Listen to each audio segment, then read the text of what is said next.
You and I are going to talk plainly tonight. You're not here for cliches or pretty theories. You're here because you felt that flicker in her eyes, the split second where she almost leans in, and you want to know how to turn that spark into a flame without posturing, begging, or pretending to be someone you're not. Attraction is not an accident. It's a pattern, a language of tension, timing, and truth. Most men never learn it because they're consumed by what she thinks, what she wants, what they should say next. You're going to do something different. You're going to learn how to move like a man who knows where he's going and invites her into that momentum. Not through noise, through presence. If what you've heard so far is shifting how you see yourself, stay with me until the end, because we're just getting started, and I'm going to hand you 7 rules that bend the room in your favor the moment you walk in. First, I want you to understand something uncomfortable. Women don't respond to your words first. They respond to your rhythm. Your rhythm is your pace, your breath, your eye line. The way you let silences hang as if they belong to you. It's the way you decide when to reveal and when to withhold. It's your refusal to rush and your refusal to be rushed. Before any technique, before any clever line, this rhythm establishes a frame. Your world, your standards, your tempo. When you own that frame, you stop auditioning and start selecting. The air changes around you because you're no longer trying to impress. You are inviting. That shift alone triggers curiosity. And curiosity is the doorway to attraction. The first rule is the rule of frame primacy. Whoever defines the frame defines the meaning. Most men step into a woman's frame without realizing it. They chase her attention, react to her tests, and allow her mood to dictate their energy. You're going to reverse that. Your frame is the structure of your evening, your values, your standards, your boundaries, your pace. It's the reason you're at the venue you chose, the subjects you are willing to discuss, the tone you'll keep even when she throws something unexpected. When she teases, you smile like you planned it. When she challenges you, you lean back, not forward, and explore her point as if it's a map rather than a minefield. Frame isn't dominance for the sake of power. It's leadership for the sake of direction. She wants a man who can carry a moment without clutching it. So you practice this everywhere. Ordering coffee, negotiating a deadline, saying no to a plan that doesn't respect your time. Your frame begins long before you meet her. When you train your nervous system to hold a boundary in daily life, you won't tremble when you hold it with a beautiful woman. And yes, she will test it, not to destroy you, but to see where your edges are. Do you bend because you're afraid to lose her? Or do you keep your center because you're unwilling to lose yourself? Attraction begins where your self-respect refuses to move. The second rule is the rule of scarcity and pace. The more you ration access to your attention, the more valuable it becomes. I'm not telling you to play games. I'm telling you to manage dosage. Think of your attention as a rare perfume.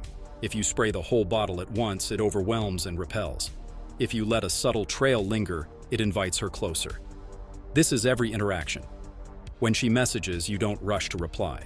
You reply when you are present and intentional. When you speak, you say less than you think, and what you do say is specific, textured, and rooted in your standards.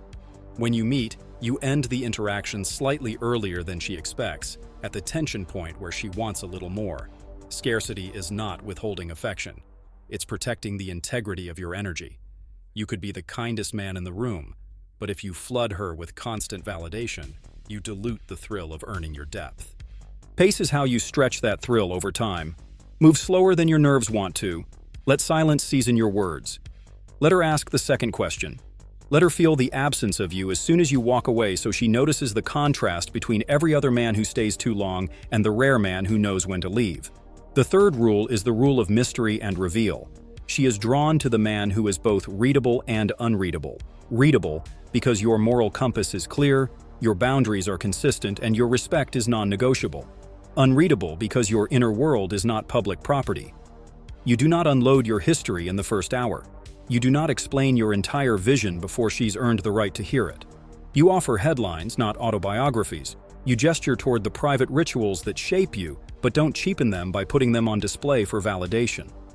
This is not being cold, this is being sovereign. Share one vivid story that reveals a principle you live by, then pivot to her and invite her to reveal how she thinks, not just what she likes.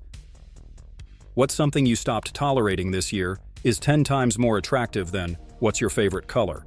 You want to pull her inner architecture into the light. Women fall for the man who can see the invisible patterns in them, the fears behind the jokes, the standards behind the sass, the dreams behind the polished Instagram. Mystery is not smoke and mirrors. It's the quiet confidence of a man who doesn't need to be seen to feel real. If this is hitting something inside you, drop your thoughts below. I read every single one, and your clarity might be exactly what another man needed to hear today. The fourth rule is the rule of polarization and boundaries. The moment you try to be everyone's type, you become no one's choice. Attraction requires edges. You cannot be smooth enough to belong to every woman and strong enough to be chosen by the right woman at the same time. So you polarize with your boundaries. You state what you don't do, and you do it early. I don't cancel gym time for last-minute plans. I don't text endlessly. I prefer voice notes or a call. I don't continue a conversation that turns disrespectful. These aren't ultimatums, they're operating guidelines. When you present them with heat or defensiveness, it smells like insecurity. When you present them calmly and matter-of-factly, they smell like spine. A boundary is not a rule you force on her, it's a standard you hold for yourself. And when you uphold it consistently, two things happen. First, women who crave containment relax around you because they can feel that your yes means yes and your no means no. Second, women looking for a doormat will eject themselves early, saving you months of self-betrayal. Polarization is protection. You don't need to be liked by everyone. You need to be respected by the woman who matches your future. The fifth rule is the rule of preselection and ecosystem. A man who already moves in a rich ecosystem, friends, pursuits, rituals, responsibilities, is magnetic because he doesn't need her to breathe. Neediness is not about wanting love, it's about lacking oxygen. Build a life that breathes you, and you'll stop gasping for approval. Preselection is not about flaunting other women. It's about being a man who is already validated by his environment.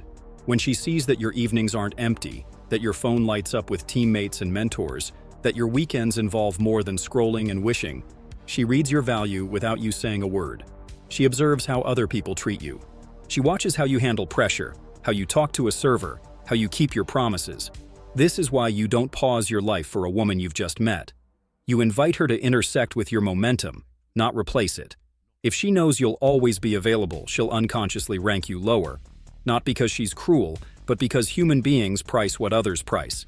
Demonstrate, through action, not boasting, that your time is in demand, your purpose is in motion, and your standards are active. She'll either align with that rhythm or remove herself. Both outcomes serve you. The sixth rule is the rule of challenge and investment. Intimacy grows in the soil of shared challenges, not easy comfort. Most men try to gain connection by offering softness too early, by removing friction, by buying compliance with attention and gifts. Do the opposite. Invite her into micro-challenges that require her to show up. Ask her to choose the venue within your shortlist and tell you why. Invite her to join you for a sunrise run or a cooking experiment with a rule. Phones off for 1 hour. Whoever reaches for the screen first does the dishes. Ask her to share a non-negotiable standard she holds and then hold her to it. The objective is not control, it's investment. People value what they work for. When she invests thought, effort, and a little sweat into the moments with you, those moments anchor in her memory. She will not forget the man who made her feel more alive, more capable, more honest, more alert. You don't lecture her into attraction. You lead her into experiences that make attraction inevitable. Challenge is a gift when it's delivered with respect. Do not use it to manipulate or pressure. You are not here to force compliance. You are here to reveal compatibility. Consent, comfort, and mutual enthusiasm are your hard lines. When they're present, challenge builds electricity. When they're absent, challenge is cruelty. Know the difference. The seventh rule is the rule of outcome independence. The man who can walk away holds the temperature of the room. This doesn't mean being numb or careless. It means you do not let any one interaction define your worth. You know what you offer. You have a mission bigger than a single conversation. You treat rejection as information, not as a verdict. A woman can feel this in your micro behaviors.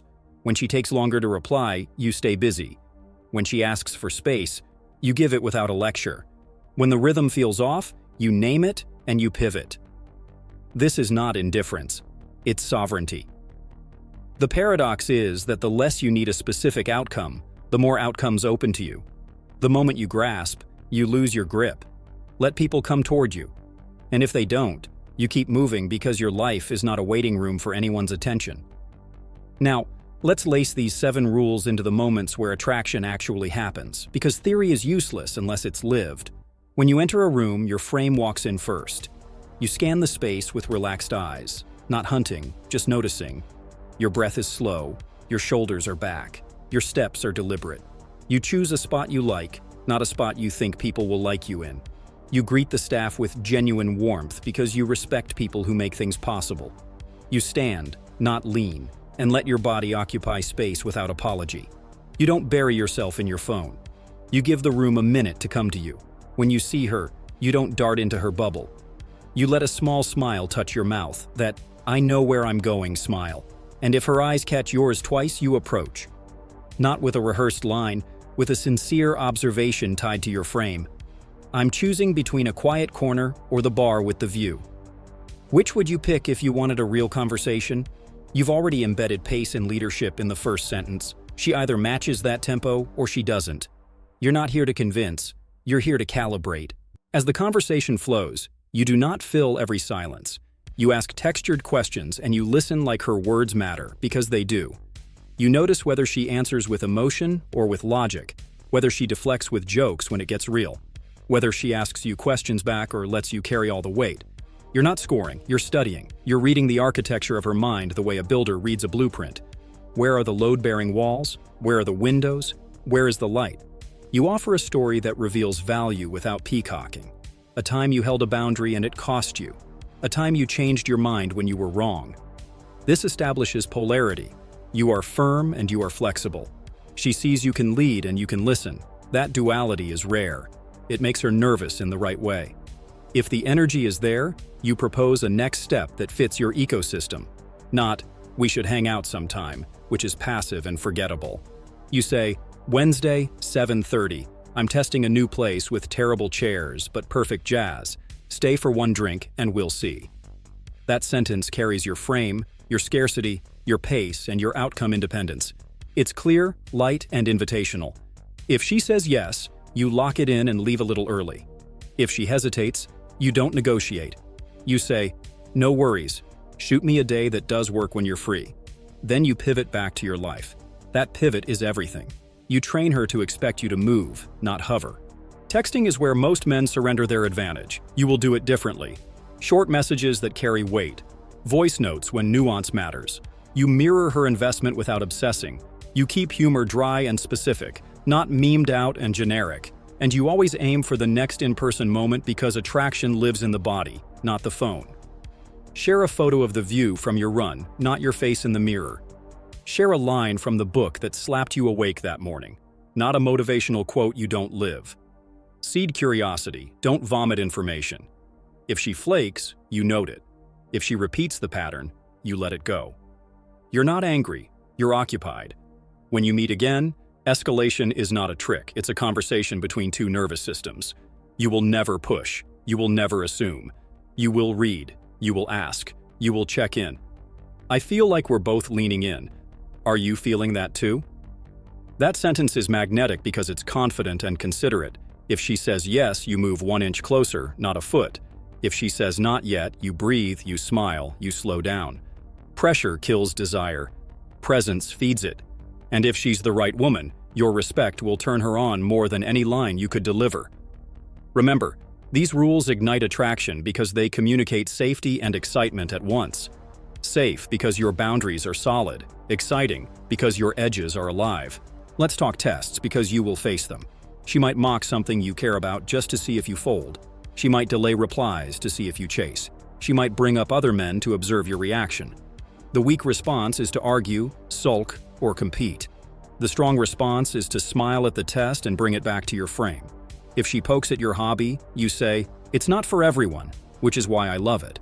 If she delays, you stay in flow and respond when you choose. If she mentions other men, you say, "You should date who excites you. I like where this is going and I also like my standards." That sentence is clean power. You don't try to win a comparison. You remove yourself from the comparison game entirely. That's outcome independence in action, and it changes the chemistry of the interaction. Now, a word on jealousy and competition. Pre-selection means you're desired by others.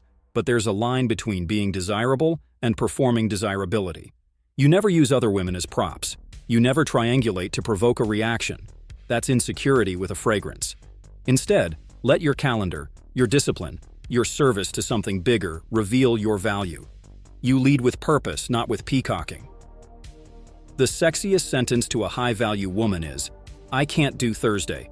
I'm committed to my training block." Or, "I promised my brother I'd help him move. I keep my promises." She can feel the weight of those choices, and it tells her more than a dozen selfies ever could. A lot of men ask, "How do I be mysterious without being distant?" The answer is rhythm. Give her a piece of your world, and then let her chew on it. After a great date, don't message all night. Send one sentence that acknowledges the energy. That conversation about standards is still echoing. Then go live. Mystery is not silence, it's cadence. You want her mind replaying your words because your words were anchored in something real. The man who lives a life worth remembering never has to beg to be remembered. Let's cut deeper into boundaries, because this is where attraction either strengthens or dissolves. When she crosses a line, disrespect, chronic lateness, trash-talking others, you address it immediately and cleanly. I don't do sarcasm that cuts. If that's your style, that's cool. It's just not mine. Then you watch. If she adjusts, she's attuning to your frame. If she doubles down, you exit quietly. Leaving quickly with dignity is more attractive than staying and fighting to be treated well. Your standards teach people how to treat you. When your standards are clear, something else happens. You become a lighthouse for women who crave structure. Your presence calms the chaos in them. Attraction becomes less about theatrics and more about alignment. If you're seeing yourself in these words, if you can feel the man you're becoming, share this with a brother who needs it. Don't hoard the oxygen. Now, the physical presence piece. Your body is a conversation long before your mouth opens. Train it to speak authority without aggression. Stand evenly on both feet. Keep your chin level, not tilted up in arrogance or down in apology. When you listen, still your body. When you gesture, make it intentional. Slower hands, fewer movements. Your eyes do more than scan. They anchor. When she speaks, hold her gaze a half-second longer than comfortable. When you speak, look at her like you're choosing her in that moment, not like you're staring to consume her. There's a difference, and she can feel it. The first expands her breath. The second makes her want to run. Your scent, your grooming, your clothes, they matter, but not because of brands. They matter because they signal care. Clean lines, clean nails, clean shoes. The basics done with discipline. Women notice effort.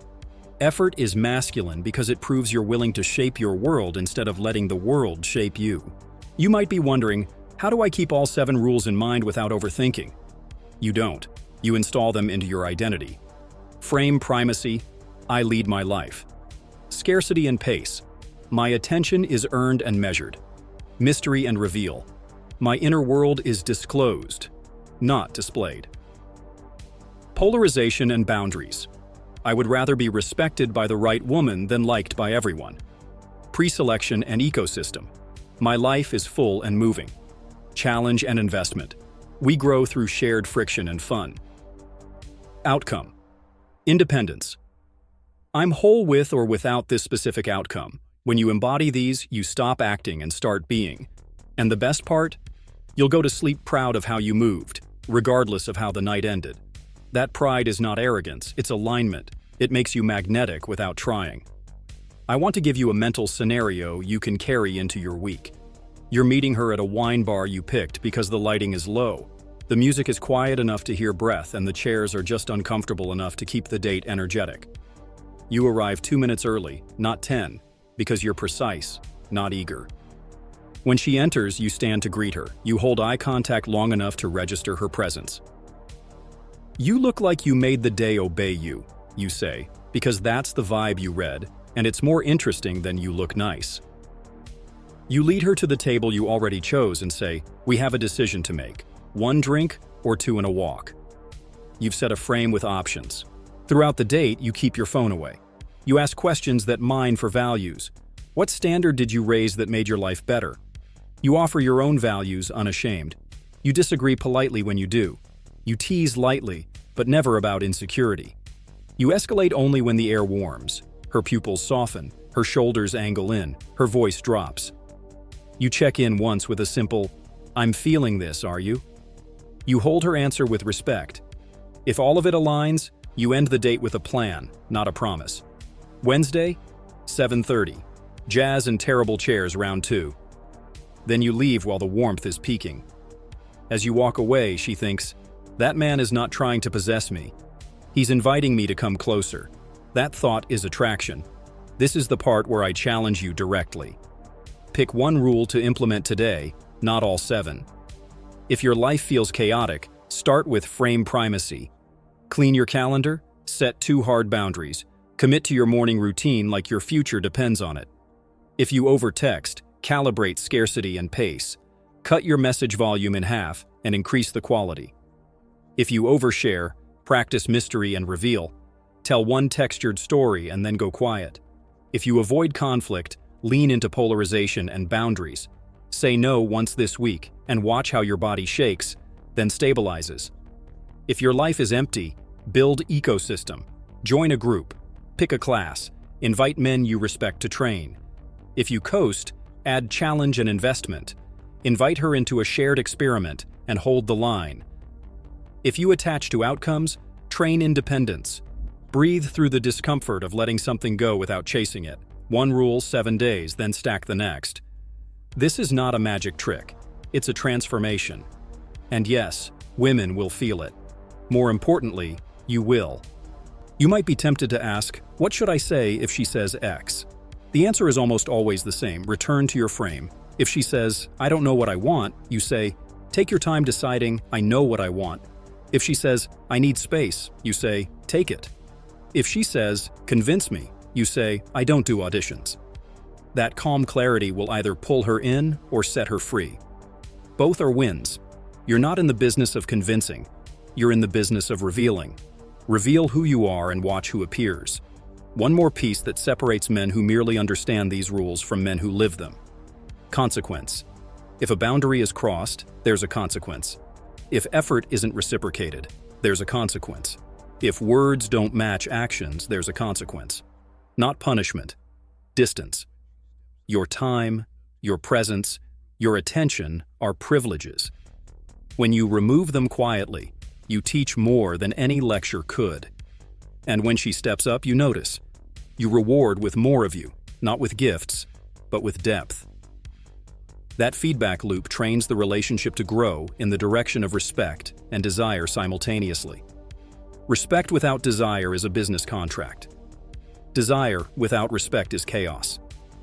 You are building the third path, respect that turns into desire, because it's safe to surrender to a man who won't betray himself. Breathe with me for a moment. In through the nose, out through the mouth. Feel the weight of your body in the chair. Feel the urge to grab your phone and check for her name and let it pass. This is where you reclaim yourself. This is where attraction begins. Not in lines or tactics, in presence that can hold tension without needing to fix it. In a man who can let a silence hang and let a woman feel the gravity of it. In a man who looks at himself in the mirror and sees someone he would follow. If you know a brother who needs to hear this, someone circling the same mistakes, bleeding his energy into the void, send this to him today. Don't keep it to yourself. We get stronger together. Before we close, I want to stitch the 7 rules into a single sentence you can carry.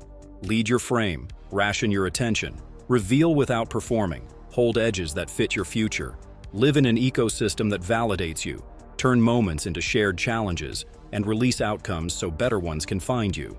That sentence, practiced day after day, will change your posture, your voice, your schedule, your standards, and your results. You're going to wake up tomorrow and act. You're going to pick one rule and engrave it into your behavior before noon. You're going to message the person you need to set a boundary with, or you're going to silence the notification that keeps stealing your attention, or you're going to book the activity that builds your ecosystem. And when you feel that familiar anxiety, that fear that if you don't overgive, you'll be forgotten, you're going to remember that a man who knows his value never loses by being himself.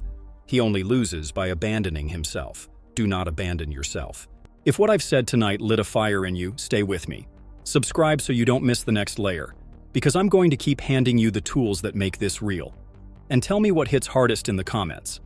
I read everyone because iron sharpens iron, and your clarity sharpens mine.